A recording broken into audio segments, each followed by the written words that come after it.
how to duplicate and edit an automation on monday.com. Hello guys, and welcome to this new tutorial. In today's video, I'm going to show you how simple and easy it is to use and also edit slash duplicate an automation or make a copy of it. We're going to head over monday.com. We're going to sign in for our account. Basically, we're going to have the access to the admin dashboard. We're going to use the automations within the workspaces. Each one of the workspace that you're going to find on your account is going to have an independent number of specific things such as automations, projects, whatever that you're going to find in this place. So I'm going to choose my workspace. And from it, it is going to be obviously that we are going to find some items under the workspace, such as boards, projects, docs, dashboards, whatever. Usually the automations are going to be created within the boards. So as you can see on this board, this is going to be the icon of the board. We can have the button automate.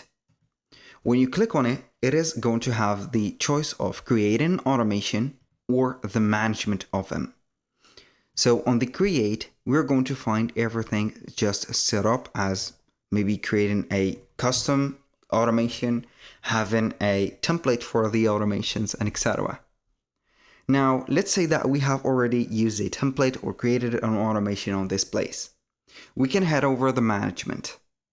As you can see, I have one automation running, which is named when an item is created, assign creator as person. So this is going to be the status of the automation. It is active.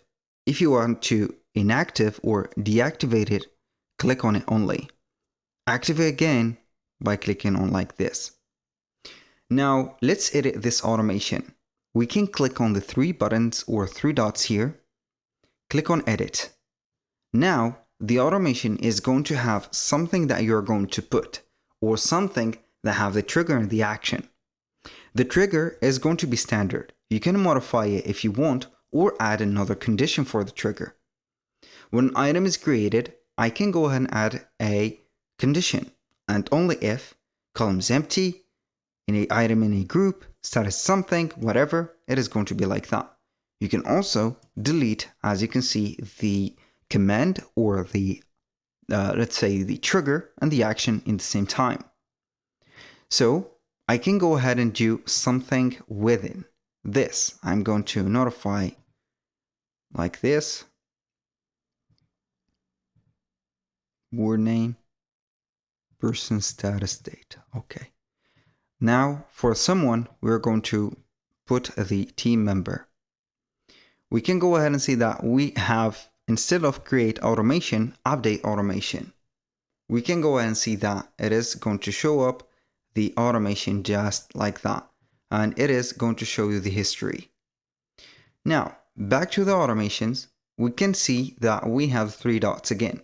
If I want to duplicate this automation but I want it to work in another method, I am going simply to duplicate it by clicking on the button duplicate.